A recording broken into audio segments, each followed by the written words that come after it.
Кім деген дейді, өздерінің мынау студенттеріне бір көңілді қараса, бір Рамазан айы дейді, бір ренжітпесе дейді апа. Сондықтан бір 400 нешінші кабинет еді? 12. Ахи бауырлар. Yes. 412 кабинетте сізді күтіп отыр еді абай. Бір келіп кетсеңіз. Жақа, сегізінші майға бірден береді деп ойлап қалдым.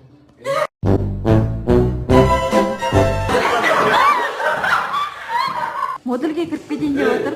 Сен мынау ше Группада мен жазып жүреміз. Группада оқымайсың.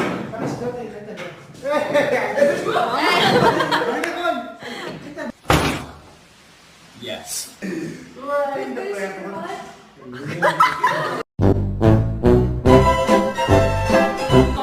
Үш модуль. Ёб твою мать-то.